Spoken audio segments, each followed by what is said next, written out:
Hi everyone, कैसे आप सब। आई होप कि आप सब अच्छे होंगे।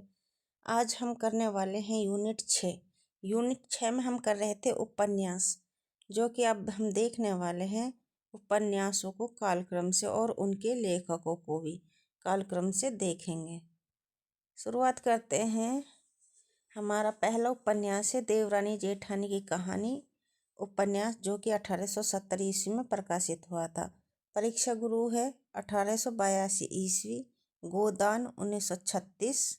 शेखर एक जीवनी भाग 1 1940 या 41 में। बाण भट्ट की आत्मा कथा 1946 में।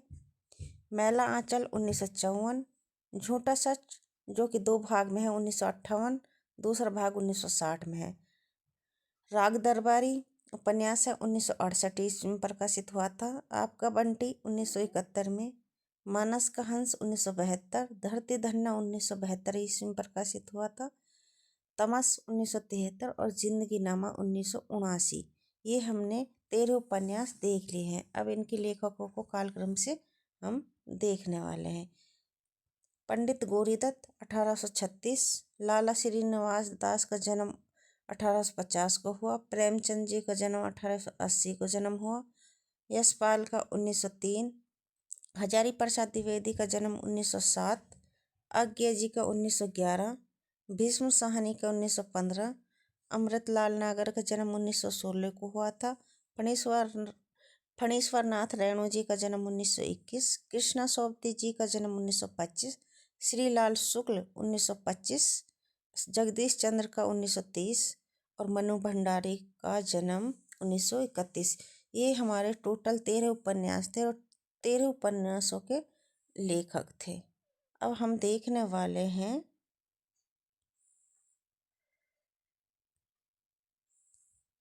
शेखर एक जीवनी भाग 1 आज्ञा, जो कि हमारा ये चौथा उपन्यास है। इसमें 2 भाग हैं। शेखर एक जीवनी भाग जो कि हमारे यूजीसी ने 28 ने एक भाग शेखर एक जीवनी का भाग 1 लगा रखा है, जो कि आज्ञा जी का है। ये शेखर एक जीवनी भाग 1 1940 या 41 में प्रकाशित हुआ था। इस देखते हैं हम। इसका रचनाकार है सच्चिदानंद हीरानंद वात्स्यन आज्ञे, जो कि आज्ञे के नाम से हम जानते हैं। इसका प्रकाशन वर्ष है 1940 या 41 ईस्वी में हमें देखने को मिलता है। प्रथम भाग है इसका। प्रथम भाग उत्थान, द्वितीय भाग संघर्ष। ये पूर्वदीप्त शैली में है, जो फ्लैशबैक शैली में लिखा गया था। हम देख और भाग 1 उत्थान, जो कि 1940 या 41 में है। इसमें 4 भाग हैं। उषा और ईश्वर, बीज और अंकुर, प्रकृति और पुरुष, पुरुष और परिस्थिति। इनको हमें याद रखने की ज़रूरत है। ये हमारे लिए वेरी इम्पोर्टेंट है। हम उषा और ईश्वर, जो कि भाग 1 में उत्थान में है। बीज और अंकुर, प्रकृति और पुरुष, पुरुष और परिस्थिति। भाग 2 हमारा संघर्ष है। पहला भाग है उत्थान, दूसरा भाग है संघर्ष। हमारा दूसरा भाग 1944 ईस्वी में प्रकाशित हुआ था, जो कि इसमें 4 भाग हैं। भाग 2 में भी 4 भाग है। पुरुष और परिस्थिति, बंधन और जिज्ञासा, शशि और शेखर, धागे, रहस्य और गुंजर, जो कि भाग 2 संघर्ष में है और जो कि 1944 में प्रकाशित हुआ था। अब हम देखने वाले हैं शेखर एक जीवनी भाग 1 आज्ञा जी का। आज्ञा द्वारा लिखा गया यह उपन्यास है। शेखर एक जीवनी भाग 1 सन 1940 या 41 में प्रकाशित हुआ था। शेखर एक जीवनी चर्चित एवं विवादित उपन्यास है, परंतु कुछ विद्वान इसे स्वयं आज्ञा की जीवनी मानते हैं। आज्ञा स्वयं इस बात से इनकार करते हैं। इस उपन्यास को मनोवैज्ञानिक उपन्यास की श्रेणी में रखा जाता है। कौन सी उपन्यास की श्रेणी में? मनोवैज्ञानिक उपन्यास की श्रेणी में रखा जाता है। यह उपन्यास व्यक्ति के आंतरिक लोक के द्वंद्व को तो सामने लाता ही है, साथ ही अपने समय के कुछ वैचारिक द्वंद्वों जैसे व्यक्ति और समाज, स्त्री और पुरुष, पाश्चात्य और भारतीय, नैतिक और अनैतिक आदि से भी टकराता है। शेखर एक ऐसा व्यक्ति है जो अपनी जिज्ञासाएं स्वयं शांत करना चाहता है, परंपरागत अनुभवों और ज्ञान को अपनी कसौटियों पर कसना चाहता है। दरअसल शेखर व्यक्ति के स्व की खोज का प्रतीक है। शेखर जागरूक, स्वतंत्र और अपने अपने एवं समाज के प्रति ईमानदार होने की संघर्षपूर्ण यात्रा है। संघर्ष के माध्यम से बालपन पर पड़ने वाले काम, एह और भय के प्रभाव एवं उसकी प्रकृति पर मनोवैज्ञानिक ढंग से विचार किया है। शेखर एक जीवनी उपन्यास 4 खंडों में है। उषा और ईश्वर, बीज और अंकुर, प्रकृति और पुरुष, पुरुष और परिस्थिति। ये हमारा पहला भाग है जो उत्थान में है। इस उपन्यास में बाल मनोविज्ञान का चित्रण है, किशोर अवस्था का चित्रण है, क्रांति की भावना, विद्रोही चेतना का रूप, प्रेम की भावना का चित्रण हुआ है।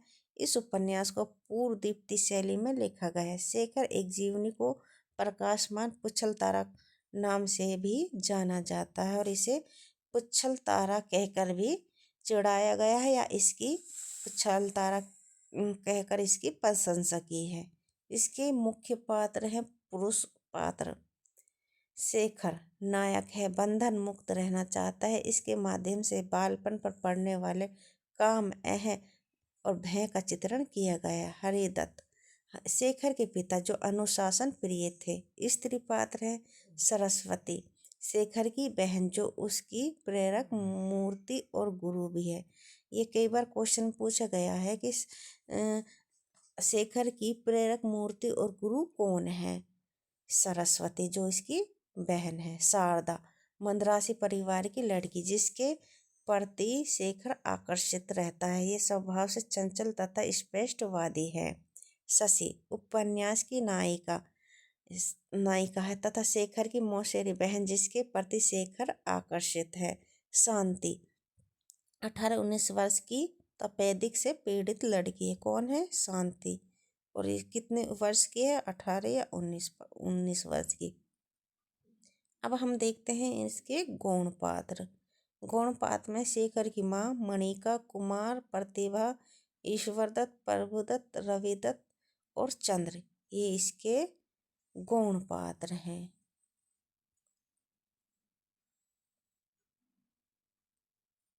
आगे देखने वाले हैं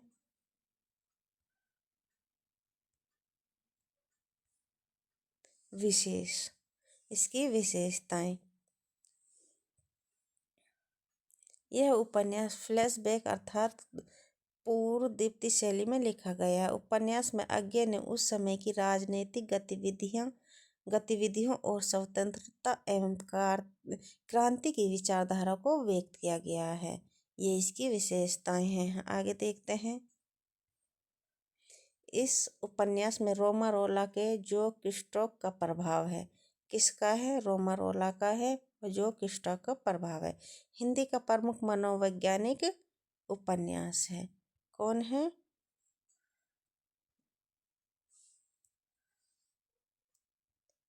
हिंदी का प्रमुख मनोवैज्ञानिक उपन्यास है।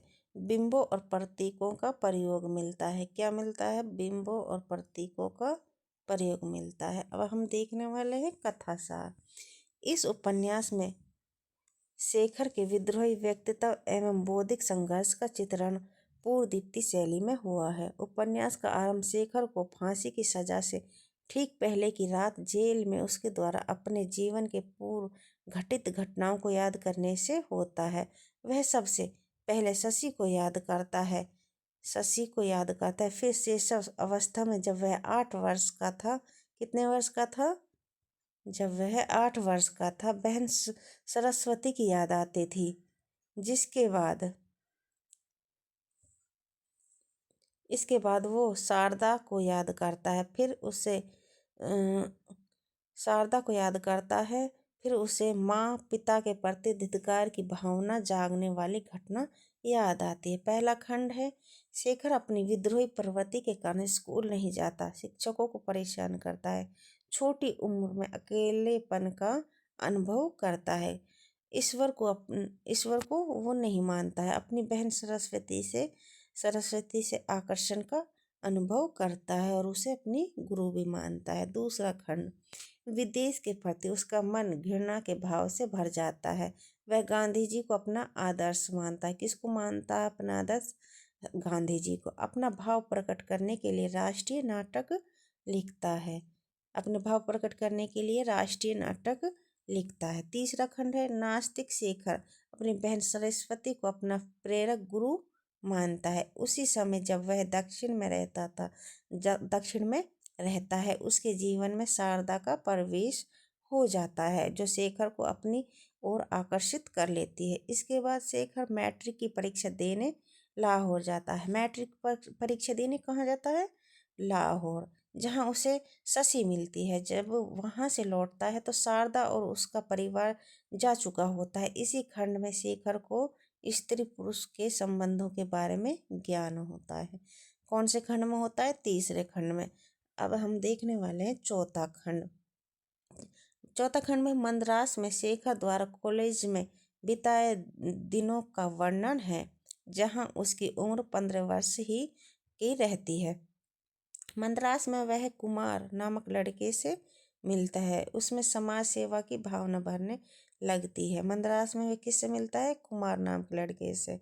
और भावना भरने, उसकी समाज सेवा की भावना भरने लगती है। परीक्षा के दिनों में त्रिवेंद्रम जाने पर शेखर पुनः शारदा से मिलता है, परंतु शारदा की बातों से शेखर को लगता है कि सब कुछ समाप्त हो गया है। इस घटना के प्रभाव से वह मद्रास को छोड़ देता है। चौथा खंड में वो मद्रास को छोड़ देता है। इस उपन्यास में शेखर के बचपन से लेकर उसके कॉलेज में बिताए गए जीवन का चित्रण किया गया है। अब हम देखने वाले हैं प्रमुख उदाहरण।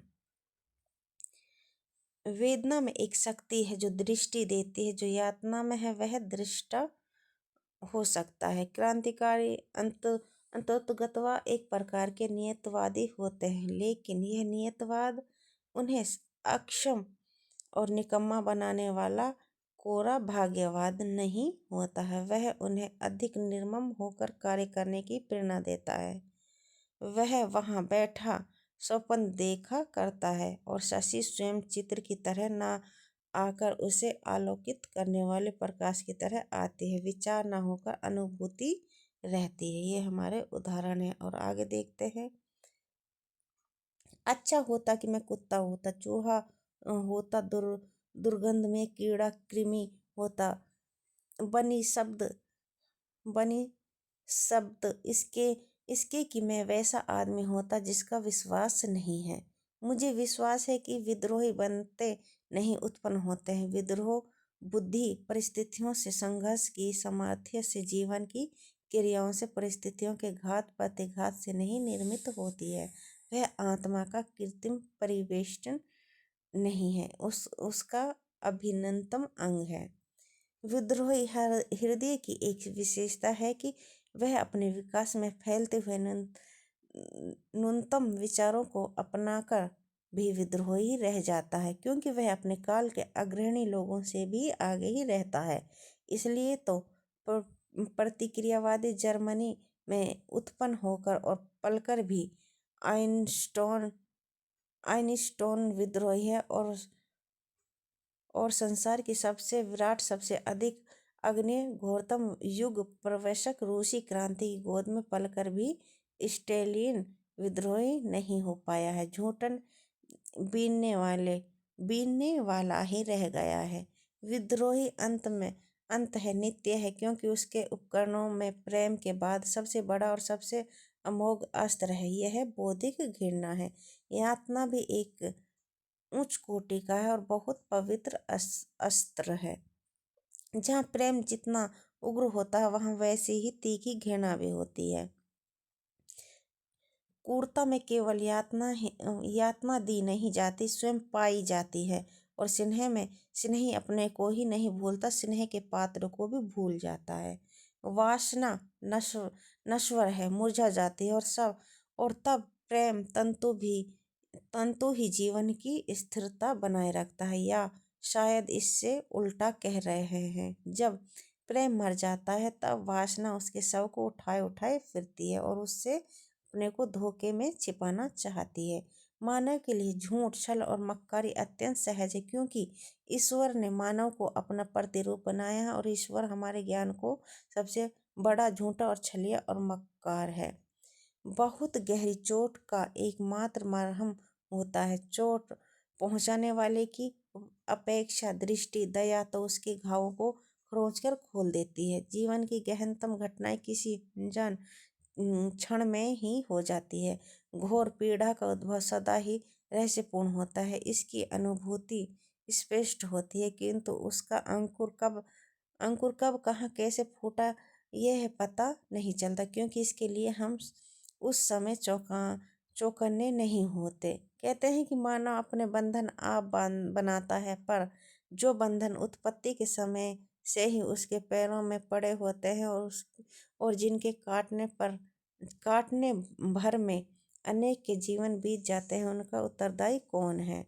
वे उन तीनों महती प्रेरणाओं का चित्रण करती है जो प्रत्येक मानव के जीवन का अनुशासन करती है। अहंता, भय और सेक्स।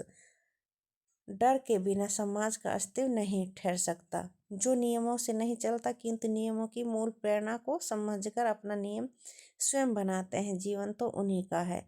प्रेम न मनुष्य को मनुष्य बनाया, भय ने उसे समाज का रूप दिया, अहंकार ने उसे राष्ट्र में संगठित कर दिया है।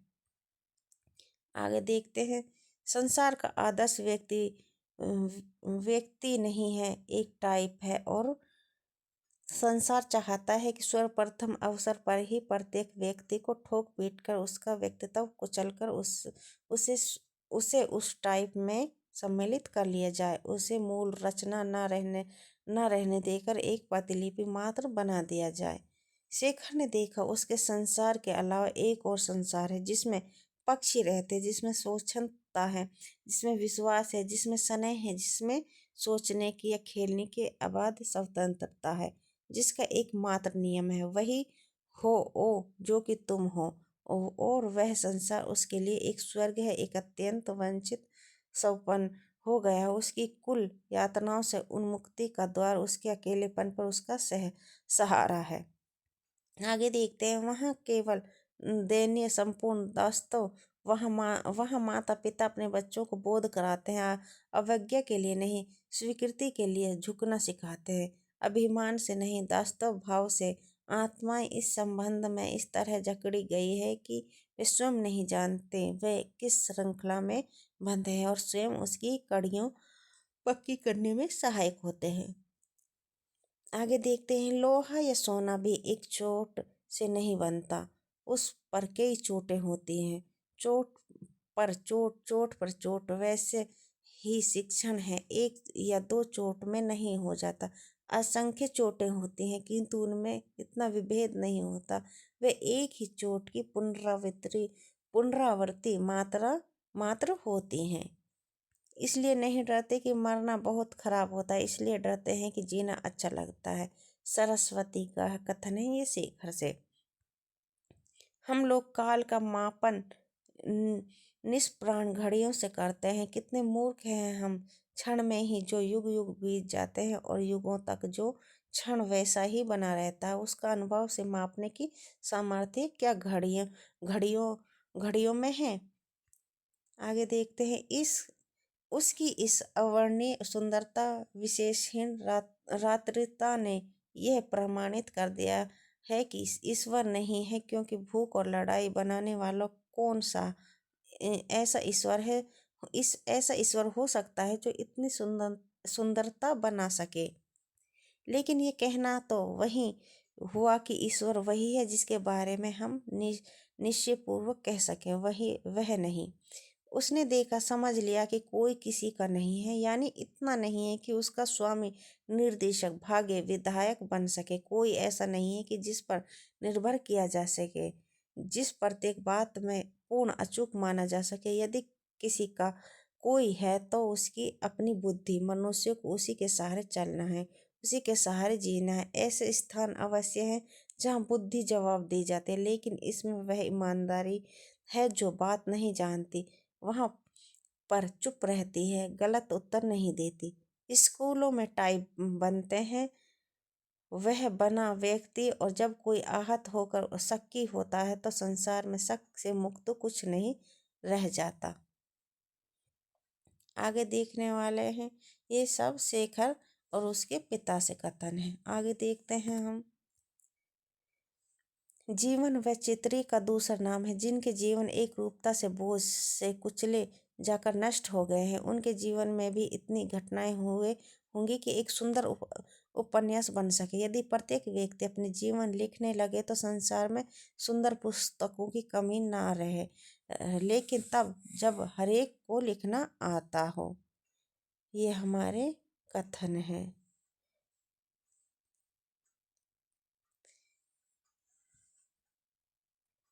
मैं केवल एक बोझ अपने ऊपर से उतारना चाहता हूँ। मैं अपना जीवन किसी को देना नहीं चाहता हूँ। मैं अपना जीवन किसी को देना नहीं चाहता, स्वयं पाना चाहता हूँ, क्योंकि मुझे अब उसे वैसा देना है जैसे देकर वह फिर मुझे मिलेगा नहीं। बिल्कुल पूर्णतः नष्ट हो जाएगा, कुछ नहीं रहेगा। यह अब यह अब शेखर नहीं है, यह मैं हूँ, कलाकार बनने का इच्छुक कवि कवि यश प्रार्थी शेखर समाप्त हो गया। अब वह बच्चा है जो मैं हूँ, जो फांसी चढ़ेगा, जो मैं है जिसमें मैं कहता हूँ और कहकर जिसे कहता हूँ और कहकर अर्थ नहीं समझता कि मैं क्या हूँ। करोड़ों वर्षों से मानव की एक ही चेष्टा रही है कि या तो सुख पाले या उसकी कामना को खो दे, और इन दोनों में वह असफल रहा है। यूँ कहना चाहिए कि माँ की ओर आकर्षित पुत्र और पिता की ओर आकर्षित कन्या साधारणता की ओर, समानता की ओर जाते हैं, और पिता की ओर आकर्षण पुत्र, माता की ओर आकर्षण कन्या असाधारण होते हैं। पहली श्रेणी मिलेंगे सीधे साधे शांत आदमी, सामान्य स्त्रियाँ जिनमें कोई खास बुराई नहीं है, जो साधारणता प्रसन्न और संतुष्ट है, जो जीते हैं, रहते हैं और मर जाते हैं। दूसरे में मिलेंगे प्रतिभावान लेखक, कवि, देश और संसार को बदल देने वाले सुधारक, क्रांतिकारी, डाकू, जुआरी, पतित से पतित, मानवता के प्रेत, अच्छे या बुरे उनके लिए साधारणता नहीं है। वे सुलग नहीं सकते, फट सकते हैं। अच्छे और बुरे का निर्णायक कौन है? आगे देखते हैं। लेकिन मुझे लगता है मृत्यु एक ऑपरेशन है, जैसे दांत उखड़वा देना, कुर्सी पर बैठना पड़ता है, डॉक्टर एक झटका देता है, एक तीखा दर्द होता है और फिर शांति मिलती है, छुटकारा हो जाता है। मृत्यु भी वैसी ही है। शायद मृत्यु का ज्ञान हर जीवन की कामना है। एक ही चीज है, जीवन प्यारा है या नहीं, इसकी कसौटी यही है कि उसे बिना खेद के लुटा दिया जाए, क्योंकि विराट प्रेम मौन भी हो सकता है। जो अपना प्यार कह सकते हैं, उनका प्यार ओछा है। आगे देखते हैं। नीम का स्वाद कटु है, गंध मधुर है, ऐसा ही प्रेम है जिसका रंग सुंदर है और स्पर्श कठोर। विश्वास बच्चों की चीज है, दिखावट और सच्चाई भेद करना यह बड़ों का अधिकार है। ये सब कथन है शेखर एक जीवनी के। शेखर नास्तिक है और मूर्ति पूजक है, और सरस्वती की वह उपास्य मूर्ति है। उपासना जब हद तक पहुँचती है तब उपास्य ठीक उतना ही मानवीय होता है जितना कि उपासक, बल्कि उपासक के लिए तो वह उसी का एक प्रक्षेपण मात्र रह जाता है, जो उसके भीतर ना होकर बिल्कुल घटनावश उसके सामने हो गया है, और इसे इस सामने होने सॉरी फ्रेंड, सामने होने में जाने कैसे स्पर्शीय हो गया, जैसे शीशे में अपना प्रतिबिंब पर साथ ही विस्तृतण और अबाध भी हो गया है। मानवता कुछ चाहती है लेकिन जानती नहीं कि क्या, और उसे जानने की खोज में अनेक रास्तों पर एक साथ ही भटक रही है। मानो सारी मानवता अपने जीवन की गति में किसी दीर्घ विसंधि पर खड़ी है और अपने से उलझ रही है। उसका यौवन, उसके कृतित्व के दिन अभी आगे है। ये सब कथन है। विवश क्रोध की चरम सीमा एक आदर मांगने वाली चीज है। स्त्री प्रकृति का एक नुगढ़ तत्व, उसकी अत्यंत सुलभ एक बाहरी विपत्ति, जिसमें उसका सौंदर्य और उसकी समासत्ता छिपी हुई है। नास्तिक जब विश्वास करने पर आता है तो बड़े बड़े पंडित उसके आगे नहीं टिक सकते। उसकी अंधविश्वास की स्वरग्रहणी लहर के आगे संदेह की कदराएं बुद्धि के पहाड़ सब समतल हो जाते हैं और डूब जाते हैं। आगे देखते, प्रेम की और त्याग की वृद्धावली बहुत ने गाई है और घृणा वासना की प्रशंसा कभी किसी ने नहीं की। रोमा रोला का यह वाक्य पढ़ा कि सत्य सत्य उनके लिए है जिनमें उसे सह लेने की शक्ति है। आप अंधकार दूर करना चाहे तो यही कर सकते हैं कि रोशनी जला दें, यही ये नहीं कर सकते कि अंधकार का अधियारापन मिटा दे। शेखर राघवन से कहते हैं, यह शेखर का कथन है जो राघवन से कहता है। अज्ञात शून्य से बचने का आयोजन वैसा ही है जैसा छाया से लठेतित करना। शेखर से ये भी शेखर का ये सदा शिव से करता है। संशय मानव का अधिकार है, लेकिन अगर वह उदारता नहीं पैदा करता तो वह मानव का शाप है। उसने कई बार देखा, आप राष्ट्र के नाम पर लोगों को बुलाए कोई नहीं आएगा, लेकिन राष्ट्रीय झंडा लेकर चलिए तो बहुत लोग नीचे आ खड़े होंगे और अपने कोट की कॉलर में तिरंगा बिल्ला भी लगा लेंगे। हमारे आदर्श डर की भीत पर कायम है, हमारे विशाल भवनों की नींव खोखली है और जैसे ही शास्त्र भी कहते हैं, हमारे देवताओं के पैर भूमि पर नहीं टिकते। समाज की सड़ती हड्डियों को भटकीले लाल रेशम में लपेट कर हम कहते हैं, देखो हमारा युवक समुदाय है। सौंदर्य कुछ नहीं है अगर वह शक्ति नहीं, प्रेरणा नहीं, यह उस समुद्र ने सिखा दिया था। उस आदि गुरु, आदि सत्य, आदि शिव, आदि सुंदर समुद्र ने सौंदर्य वही है जहाँ संग्राम है और उसे वहीं देखा जा सकता है जिसके भीतर शक्ति है। ये हमारा उदाहरण थे, जो प्रमुख उदाहरण थे शेखर एक जीवनी का जो उपन्यास है, ये भाग 1 है। ये हमारा शेखर एक जीवनी उपन्यास पूरा हो गया है।